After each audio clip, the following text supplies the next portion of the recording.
Hello and welcome to the PC Gaming Vortex. My name is Hikaro and I am joined today by Gallows, and this is going to be our Need or Greed coverage of the game Volgarr the Viking. For those of you who might not know, Need or Greed is actually a system found in MMOs to determine what to do when loot drops.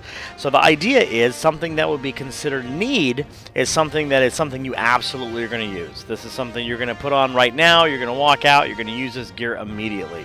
Something that's greed, it has value, but it's not something you're running out with your wallet open. This isn't something that you have to have. So today we're going to look at Volgarr the Viking. Volgarr the Viking is a retro-style game that is really in the old NES, SNES concept. It is very hard, and it is supposed to be a direct, I guess you could say, modernization of one of those retro-style NES games.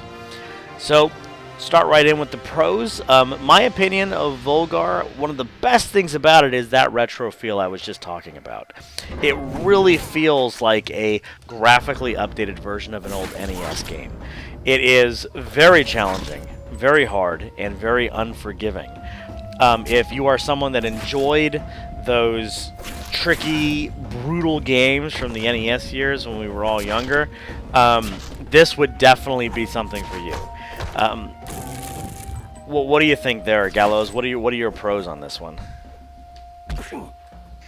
Well, I agree with you, as usual, but I think that the whole feel of the retro aspect of the gaming is what really sets this kind of as a defining point for Volgarr. Some of the real positives and pros of the games is that I felt that the controls are just extremely tight. They're very responsive and intuitive. It does support controllers, so that was almost essential in trying to play this game well, due to the fact that it is so challenging. One of the other pros that I really fell in love with the game was the whole kind of dynamic concept of the ladder building, where you actually are taking your spears and throwing them into the walls, and you're actually using them to actually build a ladder so that your Viking can go to the next level and things like that. So I think that, coupled with the retro feel of it, it has a unique flavor for people that are really looking for something like this.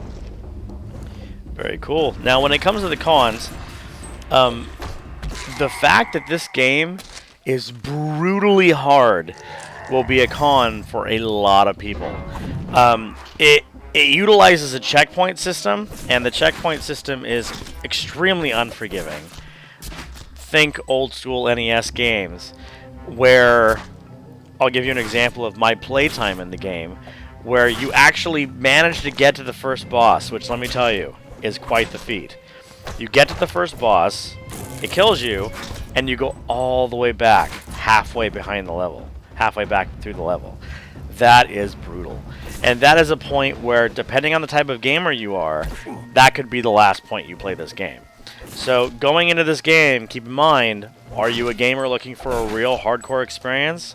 Or are you someone looking for just a fun romp through a retro game? So it's an absolute con of the game if you are not looking for that hardcore experience. That is the only con I have, though. How about you, Gallows? Pretty much. I fall in suit with you there. The game is extremely difficult. Like you said, super unforgiving.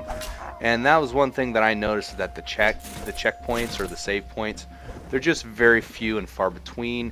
And if you're not hardcore, it's going to be a con, and you'll probably give up the game after just getting that feeling of being stuck. Just repeating something over and over and over. And that is pretty much the only con that I really found, because it's just so glaring.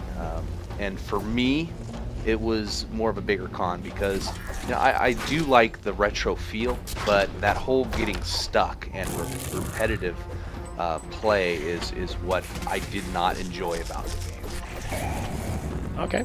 Well, being as this is a game that you brought, actually this is a game that I brought to the table, I'm going to let you go ahead and give your Need or Greed first. Well, as far as being one of those retro games that I think have that unique flair to them. I really like the direction it was going, but for me, just the difficulty of the game, just I lost a little bit of that nostalgia and that pleasure from that. So for me, this is going to definitely be a greed type of a game. I just think that it's just not, it's for me, I'm just not that hardcore for something that kind of brings that nostalgia back to me. So it is definitely a greed. And I am actually going to go the same way. Now, I did purchase this game, but when I was getting it, I did not realize the extent of how brutal it was. And while I do enjoy the game quite a bit, man, you got to be in the right mindset for this game. So for me personally, I would say looking back, it's definitely a greed. Now, I will say this though: if you are someone that likes that punishment, if you are the Binding of Isaac type, this game is absolutely for you. It is brutal to the point where you will want to throw a controller, but at the same time, it is very rewarding, like that genre of game tends to be. So if you are a lover of the brutal hardcore genre, I would absolutely consider this a need for you. So keep that in mind. Just doesn't happen to be the two of our cup of tea. Okay, well, we will see you guys next time.